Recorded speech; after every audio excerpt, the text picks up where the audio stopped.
بسم اللہ الرحمن الرحیم۔ یہ سکرین شاٹ گوگل سے لیا گیا ہے۔ اس تصویر میں عمران خان کے قادیانی ہونے کا مکمل ثبوت موجود ہے۔ اس میں باقی ضروری باتیں بھی عمران خان کی لائف کے متعلق لکھی ہوئی ہیں، لیکن جو ضروری ہے وہاں سے شروع کرتے ہیں۔ تو عمران خان کا جو والد ہے وہ کرام اللہ نیازی ہے۔ اس سے آگے اس نے لکھا ہے کہ عمران خان کی والدہ کا نام شوکت خانم، اور شوکت خانم کا جو باپ تھا اس کا نام تھا احمد حسن خان۔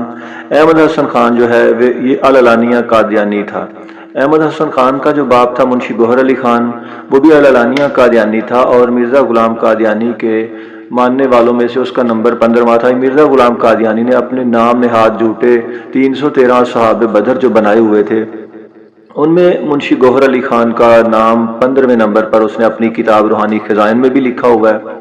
تو جب اس پر سوال اٹھنے لگے، لوگ اس سکرین شاٹ سے ویڈیوز بنانے لگے، تو گوگل نے منشی گوہر علی خان کا جو مرزا غلام قادیانی کے ساتھ جو ریلیشن تھا، یہ والا جملہ اس میں سے ختم کر دیا۔ پھر اس کے بعد لوگ جو ہے نا مرزا غلام قادیانی کی کتاب کے حوالہ جات ساتھ لگانے لگے۔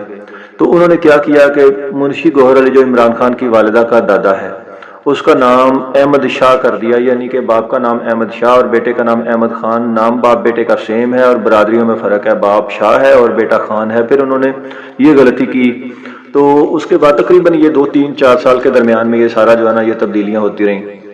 اب جب کہ انہوں نے سارے کا سارا جو ہے نا مطلب یہ صفحہ یہ ساری ڈیٹیل ختم کر دی ہے، اب انہوں نے صرف اتنا لکھا ہے کہ جی عمران خان کی جو والدہ ہے وہ ہے جی برقی خاندان سے۔ برقی خاندان کے متعلق بھی سبھی لوگ جانتے ہیں کہ عمران خان کی خالہ ہے، اس کا بیٹا ہے شاہل برقی، اس کے جو ماموں ہیں یہ سارے برقی فیملی کہلاتے ہیں، اور یہ بھی سارے العلانیہ قادیانی ہیں۔